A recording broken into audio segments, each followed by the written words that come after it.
BassEdge Radio. You're listening to The Edge. Everything bass fishing, coming to you worldwide from Megaware KeelGuard Studios. Knock, knock. Who's there? BassEdge. BassEdge who? BassEdge here with you.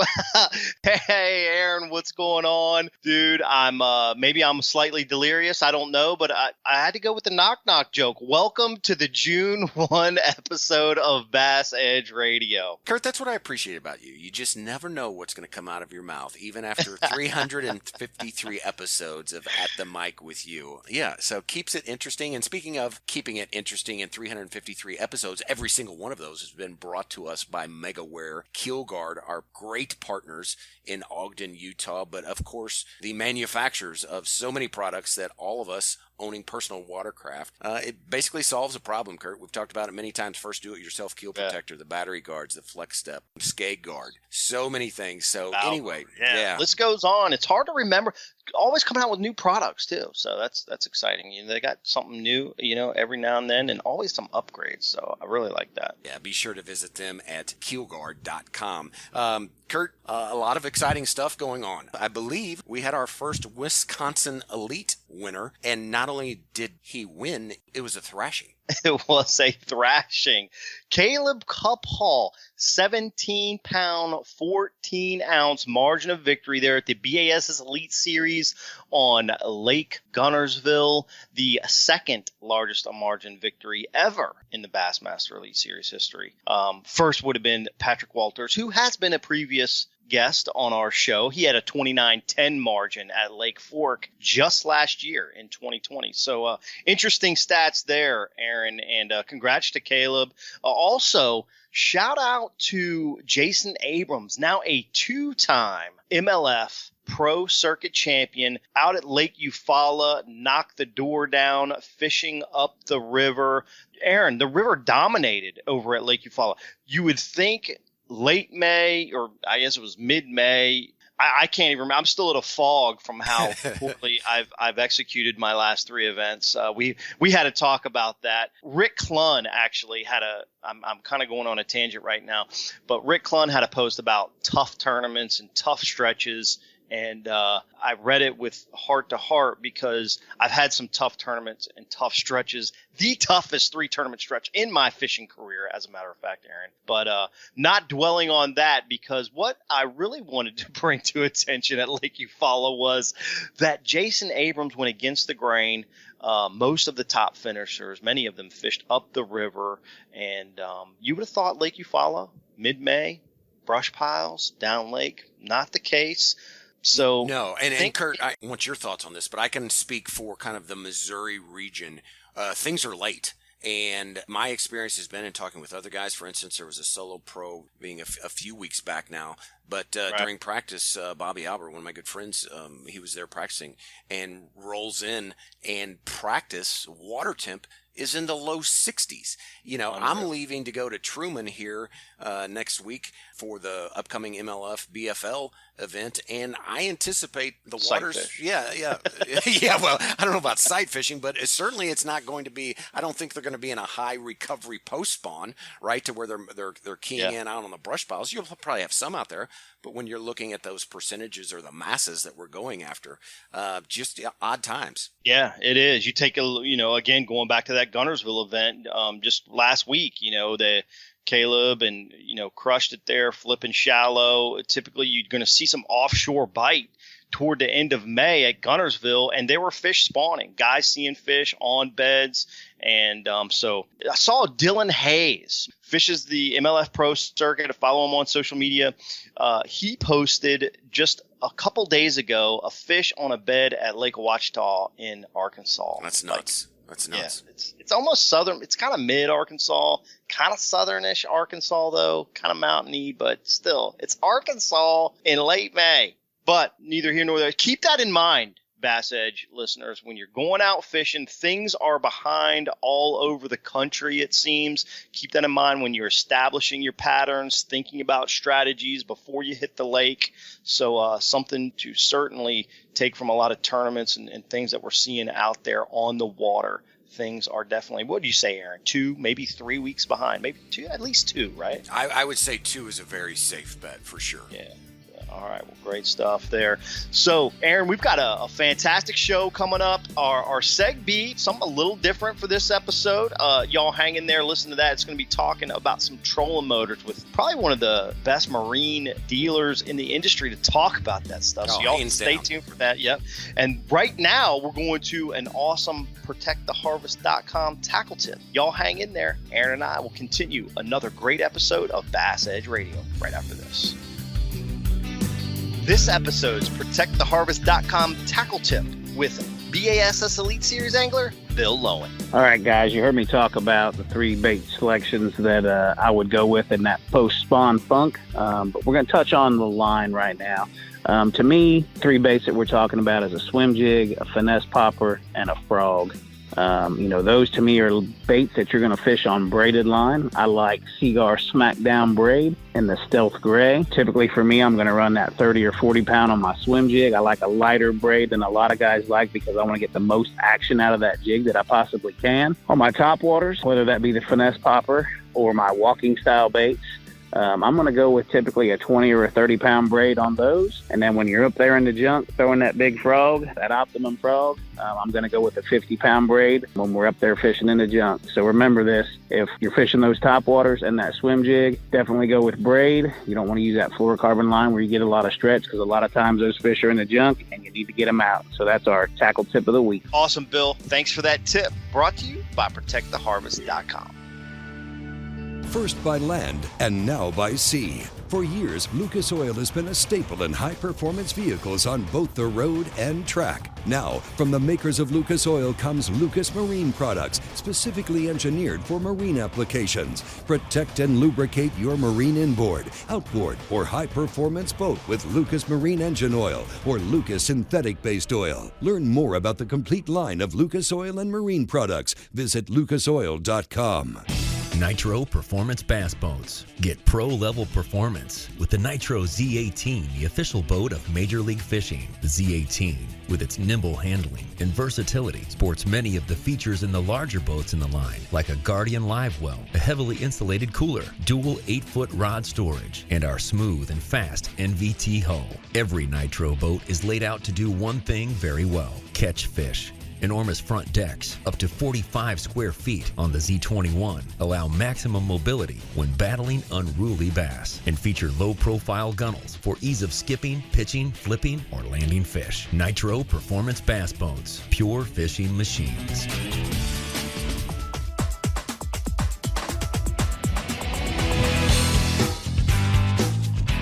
Aaron, I am really enjoying, when we get the moment to have a special guest on these episodes.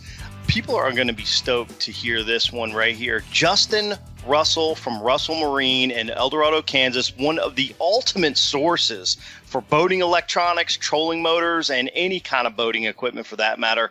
Justin, appreciate you being on the show, and thanks for taking time to chat with Bass Edge Nation. Absolutely. I appreciate you guys having me on. Anytime we can educate people out there in the kind of confusing realm of electronics and trolling motors, we're glad to help. Well, you hit the nail on the head, Justin. You say when in the confusing realm, it's hard enough trying to figure out how to often catch a bass, let alone then when you have to start outrigging a boat and just the technical aspects that are now with some of the gadgets, right, that we use. But I can remember growing up and my start in fishing, as I'm sure most of us can relate. I didn't have the benefit of having a brand new bass boat and trolling motor and electronics. I kind of started with a older model and then made some upgrades, which is really what I want to dive off with you in, is tackling trolling motors today and specifically replacing trolling motors on older model boats, that can be a tremendous upgrade. And although kind of Motor Guide we haven't heard as much from them in the last couple years, but we do have 4 great products from 4 manufacturers, being Minn Kota, Motor Guide, and now Garmin and Lowrance. Is that correct? Is that accurate? No, you're absolutely correct on that. So, years ago, there was always this competition between Motor Guide and Minn Kota as the only two, and they really were.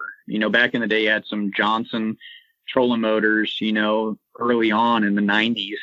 But what we're seeing here is kind of this revolution of the electronics manufacturers are realizing how important it is to have trolling motors in their lineup that pair with their units that they offer. So it's pretty neat to be in the industry right now and see all this going on. And it's a good time for the consumer, because when you have this kind of competition and new competition that's coming, it creates better product overall. Yeah, Justin, couldn't agree more. You've done some extensive testing, and you see trolling motors that come in from repair all the time, right? Based on the stats there in your shop, what would you say is currently the most reliable option for a trolling motor replacement if you're looking to upgrade your trolling motor? It's pretty even from what we've seen currently. I mean, they're all good, don't get me wrong. And when you're building thousands of trolling motors and shipping thousands of trolling motors, you're going to have some bad ones show up in the bunch for sure. But the most reliable we've seen is definitely going to be the Garmin Force and the Lowrance Ghost trolling motor. They're kind of even. Haven't seen a lot of issues. Ultrex has kind of had some issues when they first came out, not seeing as many issues on that, but it's been out on the market for 3 or 4 years now as well, too. So what we've kind of come to see, though, is you've got some new technologies in there with brushless motors versus brushed, the Ultrex being brushed, the Motor Guide trolling motor being brushed as well. When you have these new brushless stuff, they're going to be a little bit quieter, going to have a little bit more thrust, more power, and they're going to last a little bit longer, so they're a little bit more efficient. But from just a reliability standpoint, I don't think you can go wrong with either the Garmin Force trolling motor or the Lowrance Ghost. Both are excellent trolling motors. Both had some issues early on when they first came out, but both manufacturers were extremely good about, don't try to fix it. We're going to replace it. We'll send the customer or send us a replacement for the customer, mount a new one on their boat. They want to get the old one back and see what's gone on. So props to both of those manufacturers to be able to just satisfy the customer, get them back on the water, not really have to mess with a lot of stuff, and not have to do a lot of trial and error. I mean, when you think about it, Motor Guide and Minn Kota have been out for decades, 40, 50 years. So to see a company that is completely new to trolling motors, being Garmin and Lowrance, and being as successful as they have with that trolling motor, with the reliability that they've had, it means they've done a ton of research and a ton of testing to improve upon what's been out there on the market. So I'm pretty impressed just from those two manufacturers to be able to see them come to market in a fairly short amount of time and to be as successful as they have and not have the failure rate that I would have expected to see, honestly, just because they haven't developed a trolling motor before. So that to me is pretty impressive that they've been doing a lot of things right and they've been doing a ton of testing. Correct me if I'm wrong, Justin, but I think what I heard you say there, that you don't necessarily have any fears whatsoever with the new brushless technology that has kind of came around into the trolling motor manufacturing. And obviously there is a quietness factor, that I'm hearing what you're saying on that aspect. Are there any negatives when you look at the brushless versus the brush technology on older style technology? No, not really. Keep in mind the brush versus brushless technology has been out in other industries, specifically like tool manufacturers and stuff like that for a long, long time. A lot of these new drills and drill drivers and stuff in the construction industry have been brushless for a long, long time. So the technology's kind of been proven in another industry before it was brought over. The main thing that you gain by having a brushless is we don't see the interference. Over time, an older Motor Guide or Minn Kota, you'll start to have some customers complain like, heck, I'm starting to get a lot of interference on my graph, and I never saw that before. It's brushes that are, going out, or the trolling motor's just getting worn down and a little bit just overall more noisy, and that's where we're seeing the interference. We're not really running into that with the new brushless trolling motors at all. So that's one of the main benefits of it, is just over time we're not seeing that interference show up on the graph that we sometimes see with some of the other older motors. That's super cool. I'm still running an Ultrex at the moment, and I like it. It's a good motor. Interested to move maybe in my next boat to one of those brushless models, I feel like there, as you mentioned, Justin, some advantages that I'm not able to see, obviously, but once I'm in a user mode of those, I'll be surprised of how much the technology has improved my, maybe my game, as far as electronics and stuff like that. Really interested to dive into, you mentioned earlier about, the electronics companies coming into, obviously, the trolling motor industry, specifically, well, we know, Minn Kota, obviously, with Johnson, I think it's Johnson Controls, with the Hummingbird and their electronics platform. Then you have, obviously Lowrance with the Lowrance electronics platform, Garmin with Garmin electronics platform. Do you feel like today's time, when you choose a trolling motor, you're essentially choosing electronics?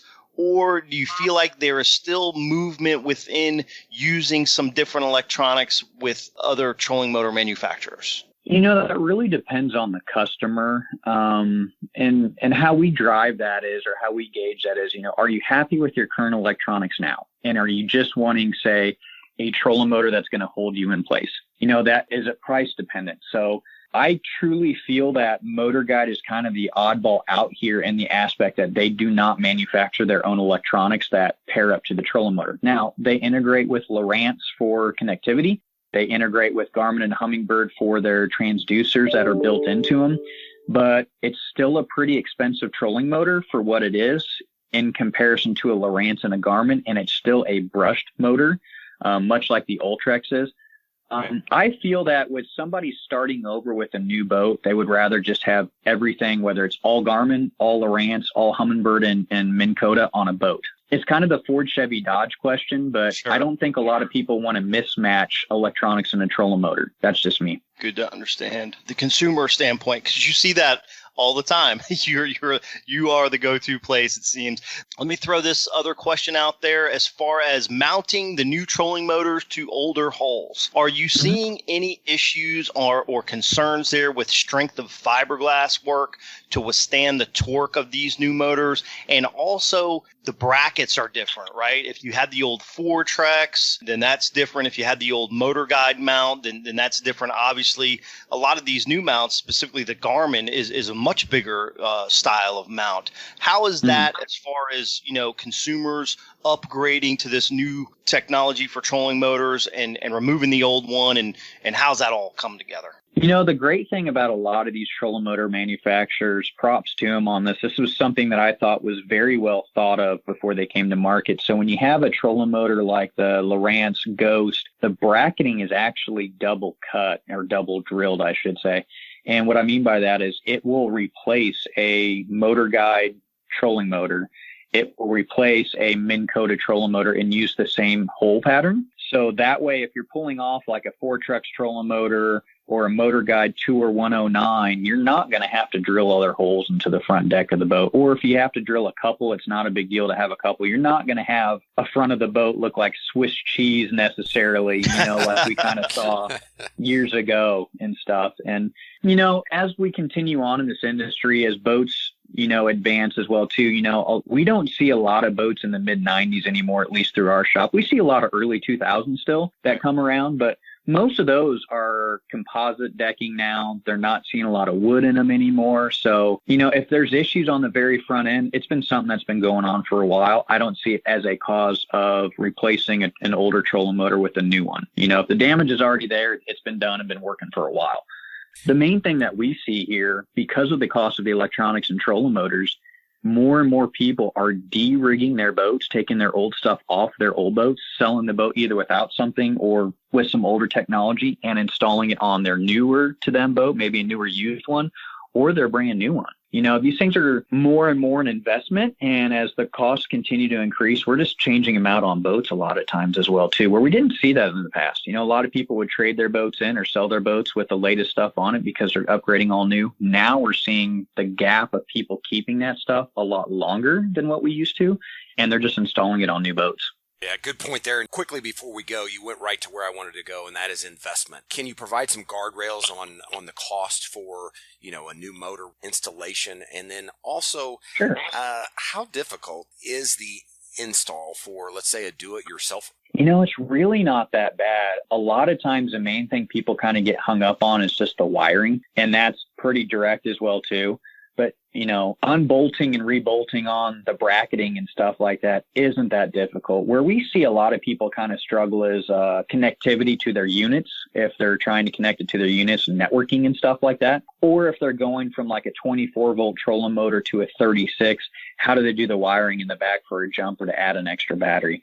The actual trolling motor itself of just unbolting and rebolting on and tightening stuff down, it's really not that bad. Just follow the instructions, take your time. It's something that we can do at our shop here in an hour, hour and a half. Most people at home will be able to do it in 2 to 3 hours, just taking their time and, following the instructions, unboxing everything and making sure they have all their parts. Yeah, let me just add, that's a whole nother topic, power, becoming such a major component of today's electronics and trolling motors. Aaron, that might be a topic in the future with Justin.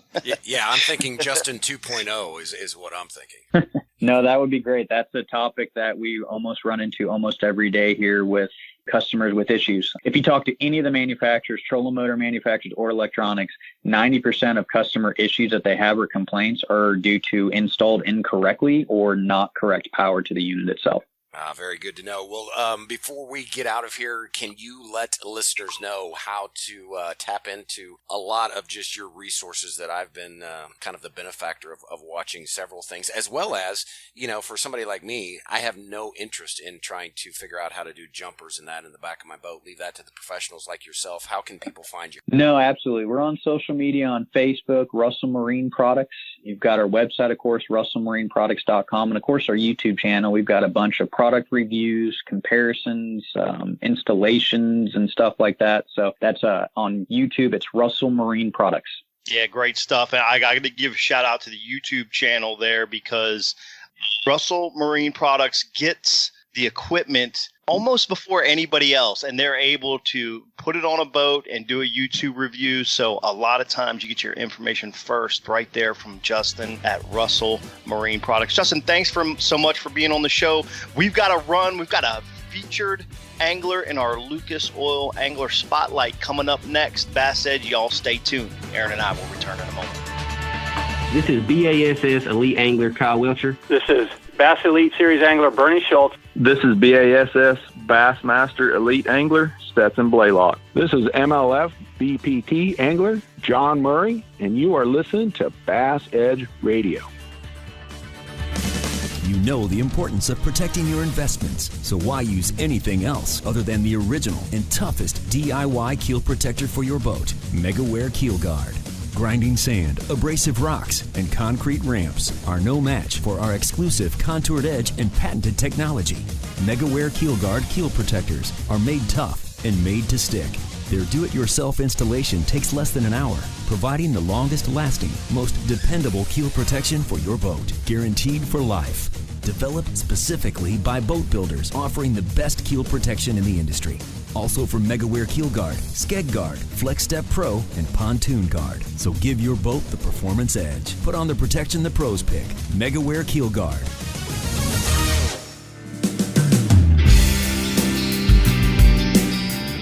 Aaron, I'm stoked to have a BASS Elite Series rookie with us on today's show.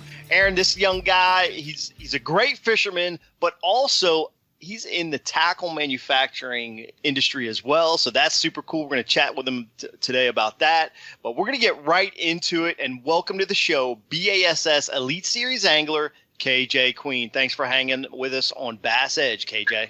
Hey, guys. Thank y'all for having me on the show. Well, you're welcome, and, certainly, like Kurt said, great to have you here. As he mentioned, off to just really a fast start on the BASS Elite Series trail after an amazing college career, then qualifying for the Elites in your first season through the Opens. Now right in the hunt for your first Classic qualification with 2 Northern events remaining. And after all of that, how does it feel to be a professional bass angler, KJ? Man, it's honestly a dream come true. I mean, ever since I was little, all I could think of was being a professional fisherman. And, to actually be here and be on this level and to get to compete and do it, it is a dream come true. And, you know, just to be out there fishing against the guys that I look up against, and, you know, like you look over and you're sitting there about to blast off. For example, I was at Loudon the second tournament, and I look over and I see Rick Clunn, and he's over there sharpening his hooks. I'm like, dude, that's intimidating right there, but that's one of the coolest things I've ever seen, you know.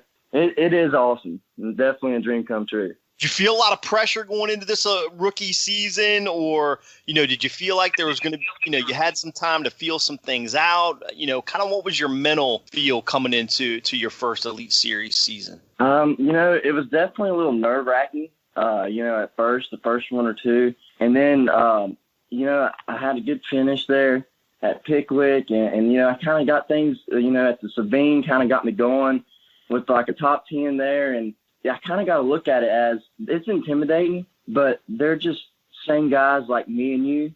And I just got to go out there, and I don't have to worry about those guys. I just got to worry about getting the fish in the boat and focus on putting the fish in the boat. And so, you know, I kind of got things going, I feel like, and hopefully I can keep it rolling up north, you know, and keep things going. So. For sure, man. We're going to tap on something real quick. I mentioned in the opening of the introduction, you know, you're in the tackle industry too, man. You got Queen Tackle. I remember we met fall of 2019. I think you were just getting out of college and went to Bethel, had a crazy good college career. And, you know, you were getting ready to jump into the Opens in 2020. Your tackle, the Queen Tackle, won Best of Show, Aaron. It won Best of Show at Pittman Show that year.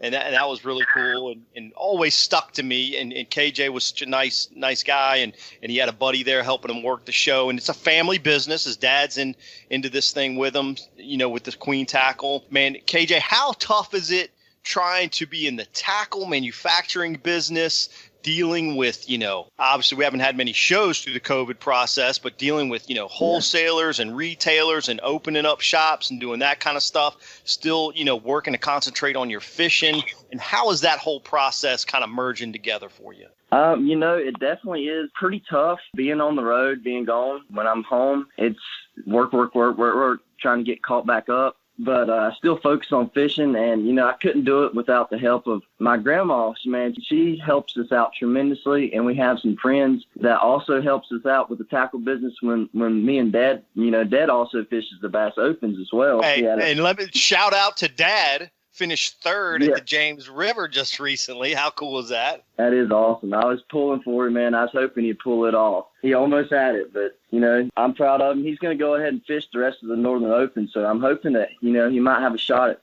making it onto the Elite Series. That would be, you know, too cool. So, KJ, what type of products does Queen Tackle provide, and how do you feel kind of the promotion piece from the Elite Series is elevating your business? Well, some of the products that we have innovated, one of the coolest ones is Queen Tackle Switchblade. And with this Switchblade, it's very versatile, and you can make a lot of different things vibrate. And for me, fishing on the Elite Series, you know, I have to have something that's definitely a little bit different, you know, I feel like to have a shot at it.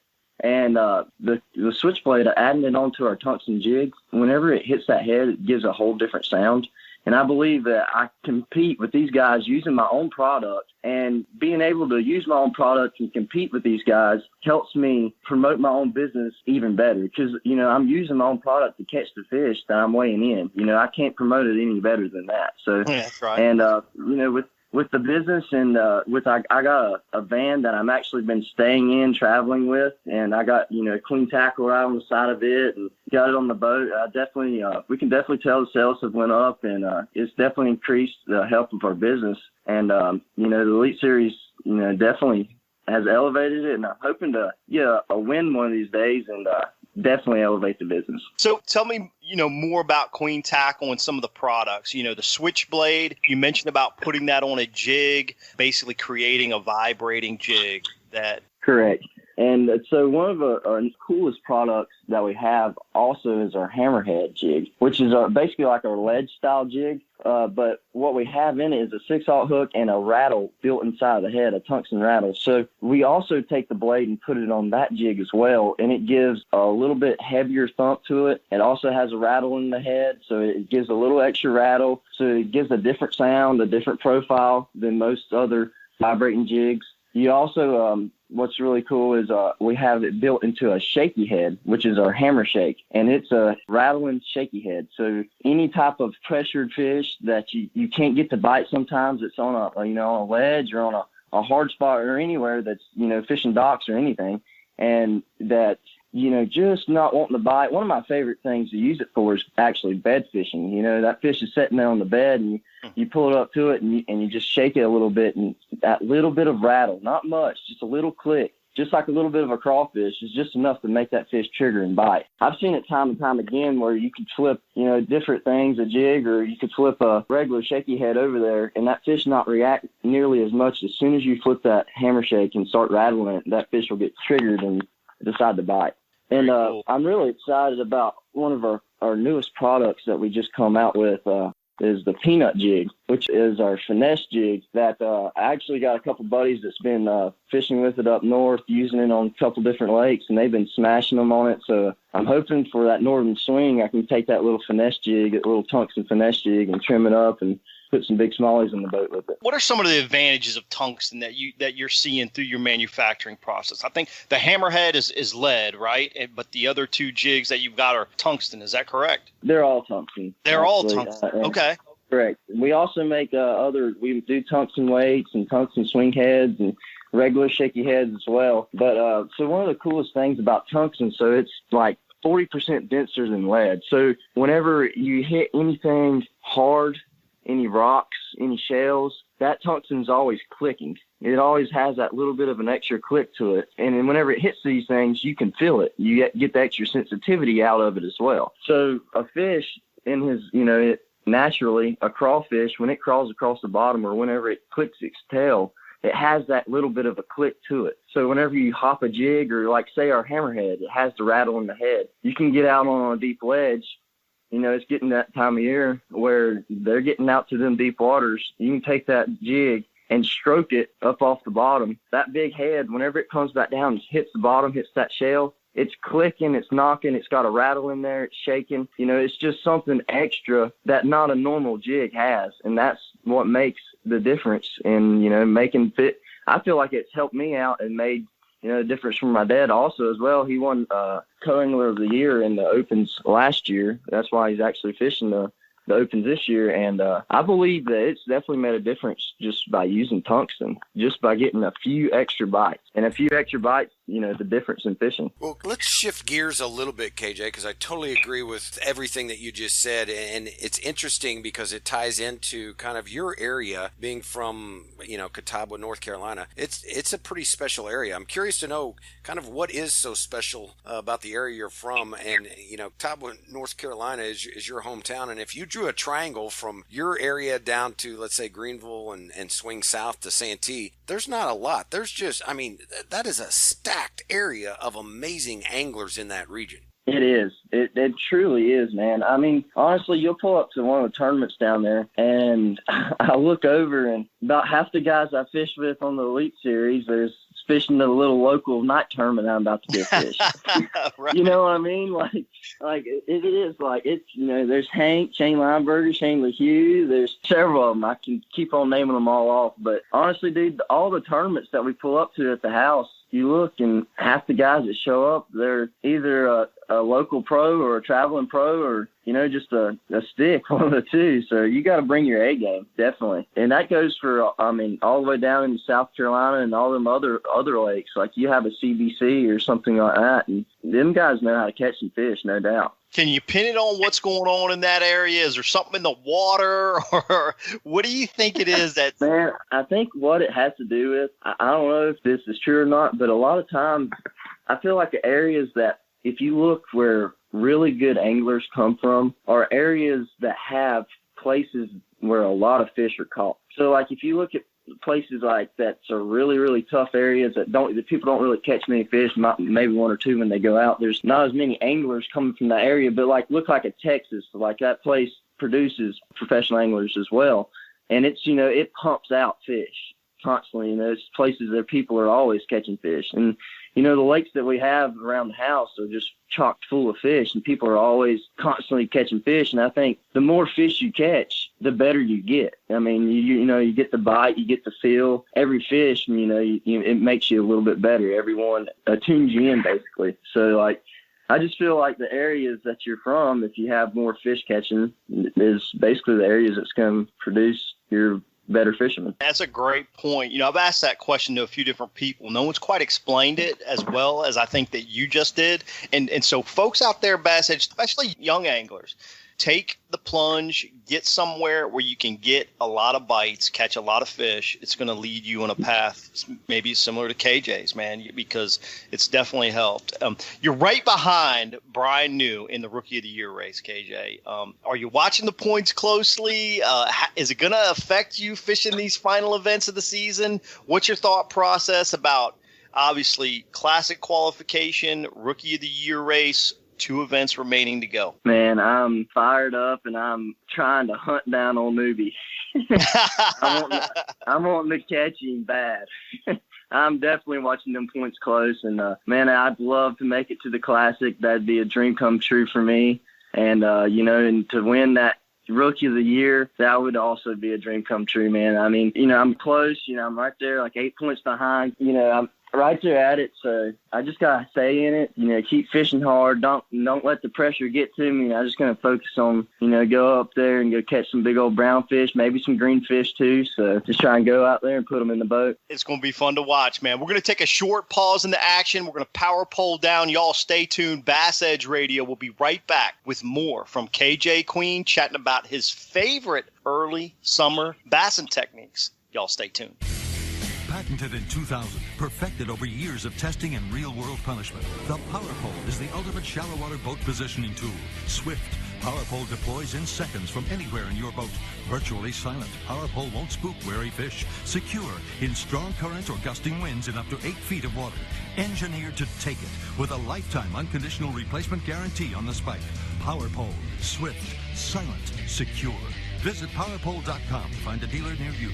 BassEdge is presented in part by Mercury Marine, returning with BASS Elite Series champion KJ Queen in the Lucas Oil Angler Spotlight. That's right, Lucas Oil High Performance Marine Products. Be sure to visit the BassEdge.com store for free shipping on all Lucas products. It works. KJ, as things are working into those summer patterns in your home state of North Carolina, what are your favorite ways to catch fish during this early June timeframe? Man, things are heating up. Things are starting to hatch. The mayfly hatch is starting to come out, so you got to start thinking about that, putting that in the factor. A little top water swimming a jig action. You also got the brimmer starting to spawn, so, you can always, I like the little clean tackle peanut jig, man. You can trim it up, make it really tiny, and make it look like a brim hatch, and you can fish the brim beds with that. I love doing that as well. Also, them fish are starting to get out and getting their deep water holes. So, this time of year, when they start getting out deep, man, a lot of people, they like to crank them and throw big plugs on them. And, I love, one of my favorite plugs is, one of my sponsors is actually a Jinko DC25. And they make actually a silent version. And that silent version is, man, it's really, it catches the fish, ain't no doubt. If you're anywhere on Tennessee River or even fishing some brush piles or anything like that, man, they're pressured at all. A little bit switch to a silent crankbait makes a big difference. And another thing that I also like to do if you're out there fishing deep, one of my secrets that I like to do, I'll take actually a 3/4 ounce hammerhead. I'll put like a reaction innovation or just any type of fluke or something like that, just some type of swim bait type profile on the back of it. I really like a trimmer shad as well. I put a trimmer shad on the back of it, put a blade on the front of it, throw it out there and stroke it off the bottom. And, dude, them fish out deep, they can't stand it. It's something different. That tungsten hitting that blade on that head and that rattle in there, it's just something that they haven't ever heard. And you can go out there and stroke it off a brush pile. You can take it, stroke it on a ledge. And it's something that, it makes a difference, no doubt, in getting the school fired up and catching fish. Well, that you might have just answered what I was about ready to ask you, KJ, but I'm going to take a stab at it anyway. We spoke earlier about part of your success in kind of that region you live in is just the number of bites. But let's say we're trying to catch and wanting to really key in on a bigger fish solely. Do any of those techniques that you just mentioned, are those ones that you employ, or are they something a little different? Definitely. The switchblade, hammerhead, that 3/4 ounce, I'd catch usually my bigger fish on that. But another technique that I like to do, I'll take and put a 7-inch trimmer shad. Jinko makes them. They're just a long, straight tail, basically like a swim bait type looking bait. And I'll put it on one of their 3/4 ounce underspins and then put the blade on top of it. And that makes for a big, giant, long, switch-bladed underspin. Basically, it looks like a big skipjack, and it matches a skipjack perfectly. I mean, a big, long, but it's something that, a lot of people put them same trimmer shads and jerky jays and stuff like that on a scrounger head. Well, it's kind of like a scrounger head, but it's even better. Instead of just a plastic bill, I got a gold or a silver or a black mirror blade that's flashing at the front, and I got a blade at the bottom that's flashing. So you got extra flash, extra vibration that you're not going to get out of it, extra thumping, and that big tail swiggle on the back, dude. Them fish, that's how I usually get my bigger ones to bite. If I'm going to catch a big one, that's my go-to to catch a big one. All right, KJ, you just intrigued me. I like it. That sounds awesome. When you check your orders today and you see that Aaron Martin and Kurt Dove just placed, now you know why. So. Yeah, exactly. KJ, you talked a little bit about, some of the shallow techniques, mayfly hatch you mentioned. I think you mentioned bluegill, spawn, that kind of stuff, in this early summer time frame. And then you did talk about, the deep water, brush piles, ledge fishing. What signs will move you from shallow to deep? I mean, I think there's a definitive progression from, that shallow water post spawn, early summer bite, and then kind of, there's something that happens where really just have some fish left up shallow, but the masses aren't there like they were early in the summer. What do you see when you start to make that transition that create that move for you as you seeing you need to move away from the bank to really get the bites to compete on a regular basis? Well, what I see, for example, here's a perfect example of that is this last tournament, this Gunnersville tournament. So I was catching my fish up shallow in holes in the grass and off brim beds, and I seen my fish slowly throughout the tournament, throughout practice. In practice, I went around, I marked 268 holes in the grass and brim beds. And in all them beds, the first day of practice, I probably marked like 100. And them 100 beds I found, it was probably like loaded. Like I found one bed that had 28 fish in it and another bed that had 16 or 17 in it. And like, it was crazy how many fish was in these beds. But throughout practice and throughout the tournament, the fish slowly progressed and got less and less and less and less and less. Now I know the tournament, people are picking them off, catching them, this, that, and another. But, not a lot of people were kind of doing like what I was doing. I was doing some stuff, looking at finding brim beds and places and holes in the grass that was kind of off the wall type places out in the middle of nowhere, and off some points and stuff like that. So I know like they really didn't get pressured much, but I could tell like the summer heat was heating up, the water was warming up, and a lot of my places, the brim were leaving. And like the beds that were full of fish, there was no brim there. I think a lot of the beds got ate up, bass ate the brim up, or they spawned and left. But as I started seeing that progress and on, day 3 of the tournament, I pull out and I'm like, man, I feel like my fish are starting to leave my beds pretty strong. Like I'm still catching some, I'm still catching them decent, but my bigger ones aren't there. So I pull out and I'm like, man, there's one of these points sticks out like a midway, halfway out little point, like that should have some fish on it. I marked a few on it the other day in practice, and I was talking to my marshals, like, let me pull up here and fish it. I was like, I pulled out my crankbait out of my box, my silent CD25, and I fired it out there, cranked it down there, boom, one smoked it.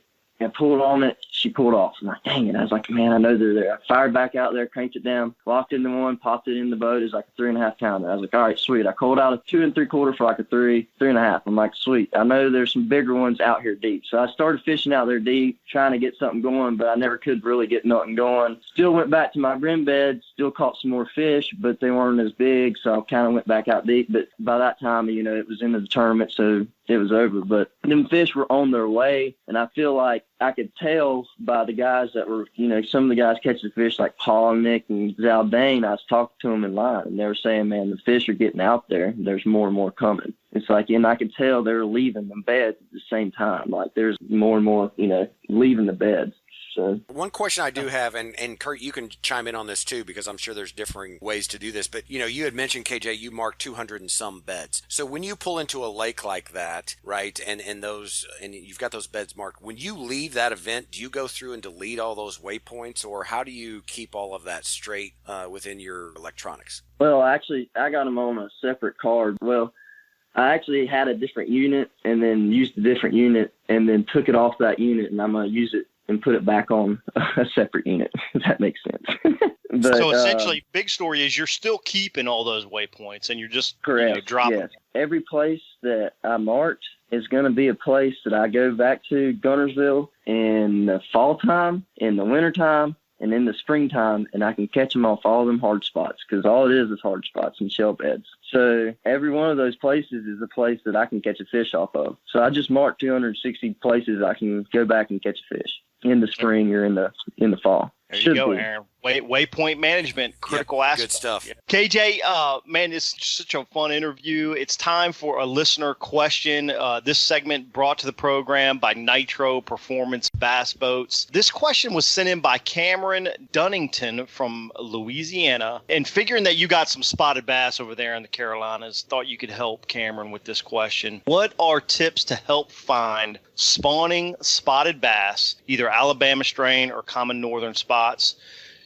Do the two spawn differently, or are they pretty much going to act the same? What's been your experience, KJ? Okay. Well, I definitely see that there's a definite difference in between the two fish in their spawning. I feel like the Alabama strain, basically like the Coosa. See, we have the Alabama strain in Lake Norman, but they act differently. They act more like a Kentucky type in Lake Norman, because it don't have current going through it. But a river system that has current going through it, like the Coosa River, them spotted bass, they tend to spawn on the points, but not in the current. They like to be like a point, like a secondary point back in a pocket, or like in a creek, or right off the main channel. But they'll be somewhere where that current's not right on them, hitting them, but they're going to be somewhere near a hard spot, or they're going to be near a stump. And the same way with the spots in a reservoir, they're going to want to be also like around a pole, around the dock float, or something hard, a stump. They love stumps and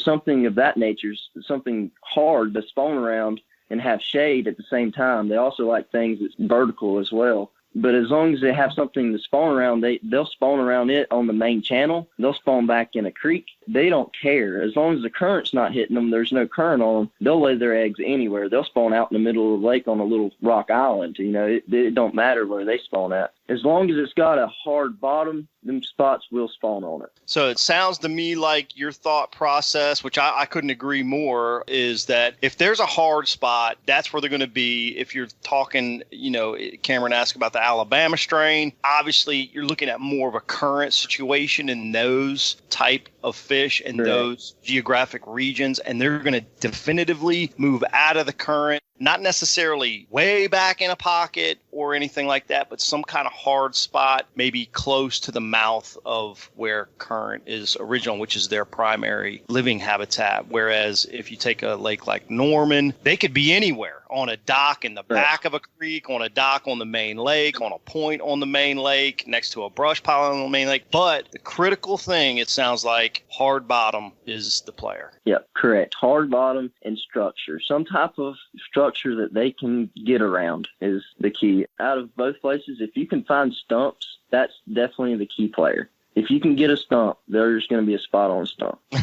There you go. I like it. Gentlemen, I love this part of our show because the listener questions, KJ, as you can tell, we've got some pretty intelligent people, and they press the pros like yourself. They stretch the bandwidth of the brainwaves there a little bit, and you did a great job of answering that, and certainly I learned something. But Cameron, we do need one more thing from you, and that is to be sure to log on to BassEdge.com, click the Claim Your Prize tab, fill out the information, let us know that you heard KJ answer your question on episode 3. 353, and we will get the Bass Edge gift sent directly to you. Continue to remind our Bass Edge listeners, keep sending these great questions to the show. You can do that via our website, BassEdge.com. Just click the Ask the Pros tab. You can send us an email, support@BassEdge.com, and always active on the Facebook and Instagram handles. You can leave us a comment of a question there as well. We could pick it off to be the next question on the show, and you'd win a gift from Bass Edge Radio. So keep firing them in. Well, KJ, it's certainly been a pleasure getting to know you here throughout the course of our episode, and look forward to staying in touch with you. Any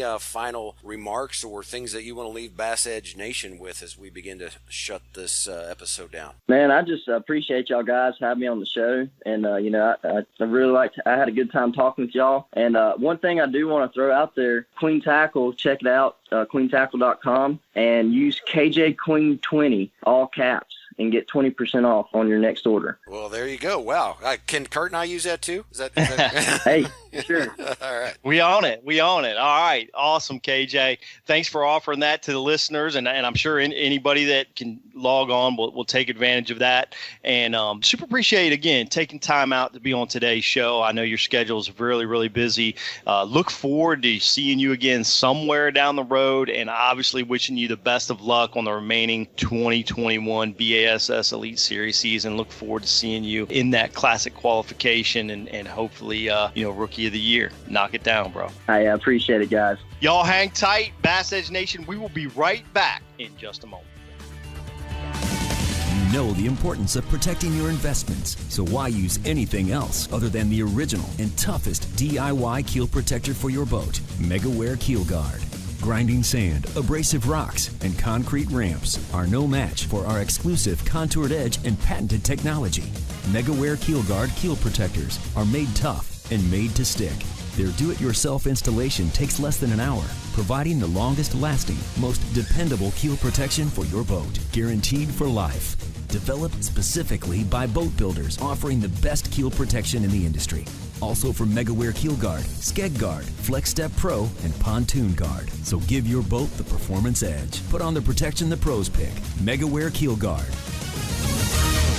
The PowerPole Charge Marine Power Management Station is the most advanced system of its kind available on the market. It does the work of 3 devices, a traditional battery charger, a charge on the run, and an emergency start system, all in one compact unit. The Charge lets you run your boat's accessories the way you want to run them by allowing you to monitor and control your power usage through the PowerPole app.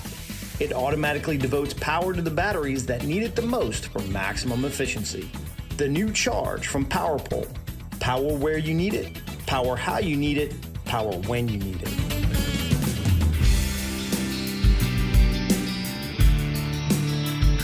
Kurt, we kind of say this tongue-in-cheek a lot, but we have a pretty cool gig. You know what? We get to sit back, interview anglers, kind of pick their brains, and under the guise that we're, trying to find this out for Bass Edge Nation. But there's a lot of stuff, man, selfishly, that I'm taking for my own use. KJ's one of those examples. Absolutely. He's got knowledge from all directions of the fishing process. He's kind of similar to where I'm at, and I've been in the game for a long, long time. And he's kind of got this industry perspective from a manufacturer side. So he gets, what people need to know to not only catch fish because he's a great angler, but to also provide them some details on lures. I mean, some of the things that he talked about with his company, Queen Tackle, you couldn't have written it out better. I mean, he just spieled it. So it was fun to listen to, brought in some enlightening moments, obviously, throughout the interview. The other thing I really liked is when I asked him about the AOY race, he's like, yeah, dude, I'm looking at the points. Yeah. I'm following it very, very closely. Whereas a lot of times you get someone in that position, they're like, I don't look at it. I don't want to know, and they kind of like try to detach themselves from that pressure. And KJ is like, oh, I want to know. And I want to win, and I want to know from every second after every day of every tournament, I want to see where I'm at in the points.